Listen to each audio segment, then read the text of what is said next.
Hey people, welcome to my one blue eye. I'm Upanisha and I'm a 80s kid.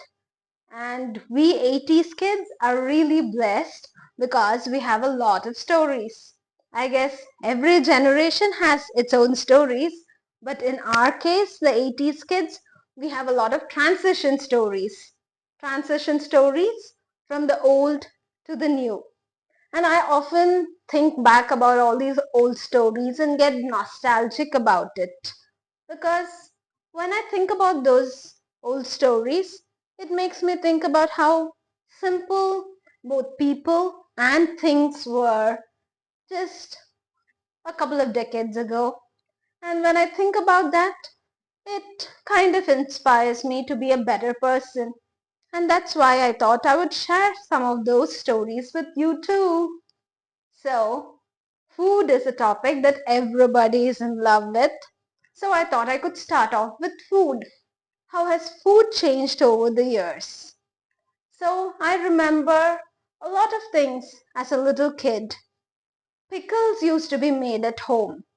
And in pickles also, my grandmother had her own specialties. Mango எல்லாம் அப்படியே ஊறுகாய் போட மாட்டாங்க.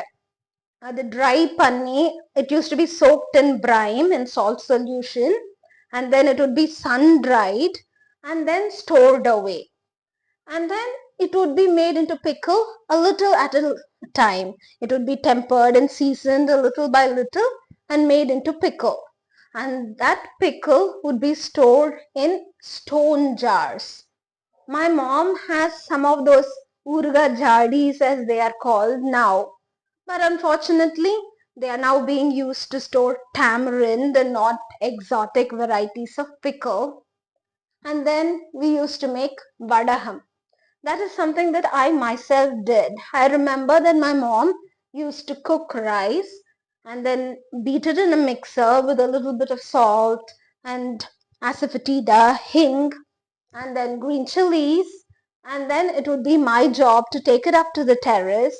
There would be old saris and dhotis of my grandfather and grandmother, which would be spread out. And then it would be my job to make little dumplings. And the cooked rice, kuti kutiya, purchi purchi purchi, vekkano all over those saris and dhotis. And that would again sun dry for a couple of days, after which it would be stored to fry as and when needed. Even ice cream. We never had ice cream parlors. Ice cream used to be made at home. I still remember that we had a neighbor who made really awesome ice cream. She would just condense milk on her own, boiling it over a slow flame, add a little vanilla essence to it and sugar, of course, and then it would be set in the fridge. And that was one of the best ice creams that I have ever tasted. So these are some of the exotic homemade things that we often used to make. Oh, and snacks. Diwali was not complete with snacks. And we never used to go to the store to buy snacks. There used to be a person who used to come home to make it.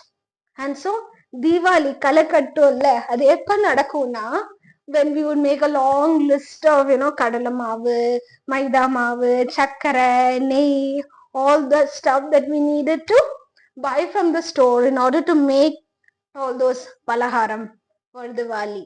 When our grandmother used to sit down with a pen and paper, then we kids would be like, yay, Diwali is here, sweets are going to be made.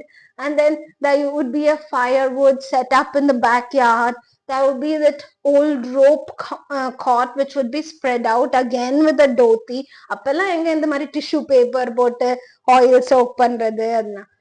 It was either a dhoti or a newspaper sheet, and then the person would come, make all the sweets and savories, and it would be spread out, and we kids could run around and have our pickings of all those preparations. So that's how life used to be 40 years ago. Bye.